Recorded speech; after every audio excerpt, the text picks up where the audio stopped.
Salam. Müəssisə resurslarının planlaşdırılması sistemi, proqram təminatının istifadə qaydalarının izahına həsr edilən növbəti dərsimizdir. Mövzumuz maliyyə uçutu moduluna daxil olan müqavilələr alt moduludur. Hər bir müəssisənin mal satan və pudratçılarla, eləcə də alıcılarla apardığı əməliyyatlar müqavilələr vasitəsilə rəsmiləşdirilir və tənzimlənir. Müqavilələr alt modulu müqavilələr üzrə sənədlərin yaradılması, onların sistemdə saxlanması və müqavilələr üzrə ödənişlərə nəzarət etmək üçün istifadə olunur. Müqavilələr alt modulunu işə salmaq üçün SIRP modulunun baş menüsündə müqavilələr menü bəndini klikləmək lazımdır. Bu zaman açılan müqavilələr pəncərəsində yaradılan müqavilə sənədlərinə dair məlumatları əks etdirən cədvəl yerləşir. Bu cədvəldə müqavilələr barədə aşağıdakı məlumatlar əks olunur. Təşkilat, müqavilənin nömrəsi, başlanma tarixi, bitmə tarixi, aktın tarixi, müştəri, layihə, məbləğ, əlavə dəyər vergisi, yekun məbləğ, qeyd. Paneldə yerləşən hamısı, cari və silinmişlər çeviricilərini seçməklə tərtib olunan bütün, cari və silinmiş müqavilə sənədlərini ekrana çıxarmaq olar. Müqavilələr pəncərəsində yerləşən funksional düymələr vasitəsilə aşağıdakı əməliyyatlar yerinə yetirilir. Səhifə, ekranda görünməsini istədiyimiz sətirlərin sayının müəyyən olunması və cədvəl bir neçə səhifədən ibarət olan halda seçilmiş səhifəyə keçidin həyata keçirilməsi. Tarixi seçmək, yaradılma tarixi müəyyən bir intervala düşən müqavilə sənədlərinin ekrana çıxarılması,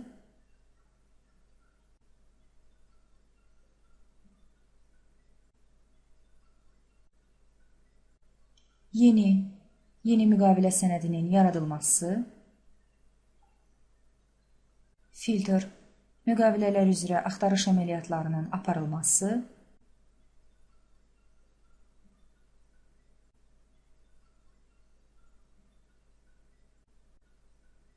sazlama, cədvəlin müəyyən qrafalarını ekrana çıxarılması və ya əksinə gizlədilməsi əməliyyatının yerinə yetirilməsi, silmə, cədvəldə seçilmiş müqavilə sənədinin silinməsi, bərpa etmə, silinmiş müqavilə sənədlərinin bərpa edilməsi.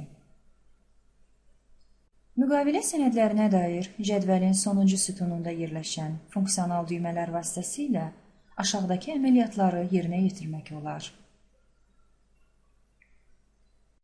Bu düymə müqavilə sənədinə düzəliş edilməsi, növbəti düymə müqavilə sənədinə edilmiş düzəliş əməliyyatlarının tarixinə baxış, silmək, müqavilə sənədinin silinməsi.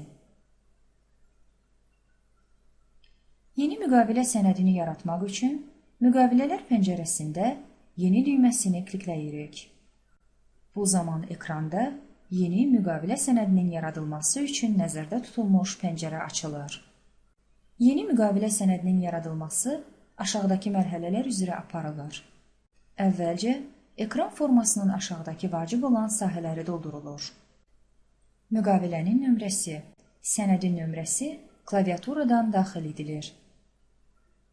Başlanma tarixi, yeni sənəd yaradılarkən sistem cari tarixi göstərir.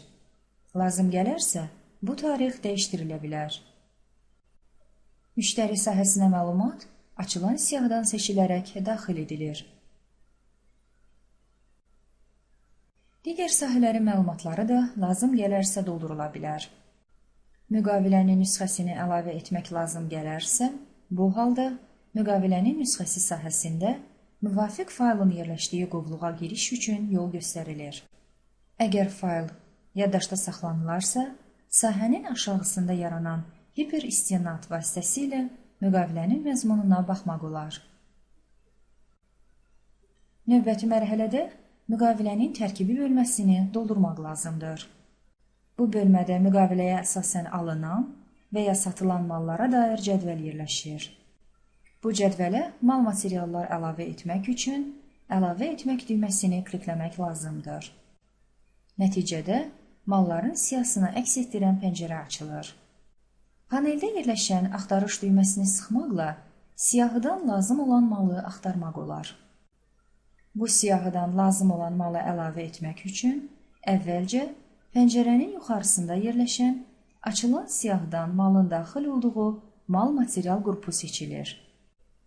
Bu zaman ekrana seçilmiş qrupa daxil olan malların siyahısı çıxır.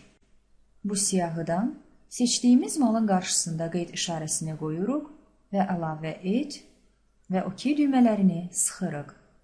Nəticədə əlavə edilən mal materiala dair məlumat müqaviləyə dair cədvəlin hesab nömrəsi sütununa ötürülür. Sonra bu cədvəldə əlavə olunan mala uyğun sətrin qarşısındakı düzəliş düyməsini sıxmaqla onu düzəliş üçün açırıq. Miqdar və qiymət sahələrinə məlumatları daxil edirik və yaddaşa saxlamaq düyməsini sıxırıq. Nəticədə əlavə dəyər vergili, əlavə dəyər vergisiz və məbləğ sahələrinə məlumatlar avtomatik hesablanaraq ötürülür. Həmçinin cədvəldəki məlumat sətirlərinin sayı və malların yekun məbləği də avtomatik olaraq hesablanır və cədvəlin axırında əks olunur. Əgər müqaviləyə əlavə olunan mallar və xidmətlərə dair məlumatların həcmi çox olarsa və Excel tipli fayl şəklində hazırlanmış olarsa, bu məlumatları Excel faylından cədvələ yükləmək olar.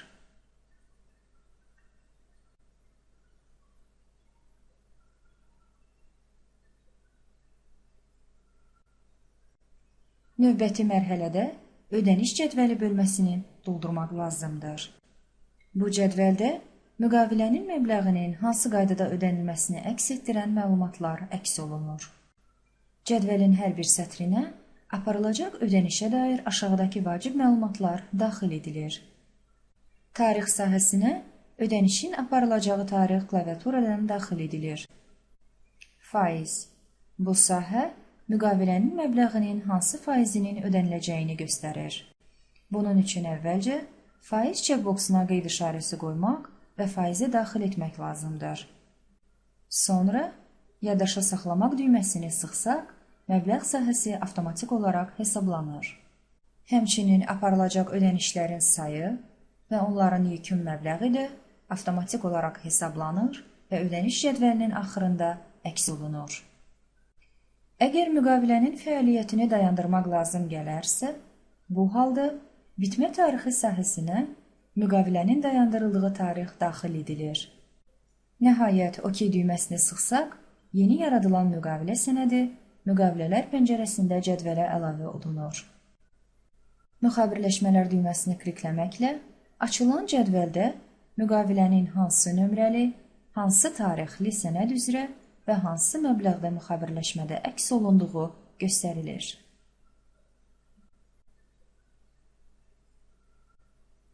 Diqqətinizə görə təşəkkür edirik.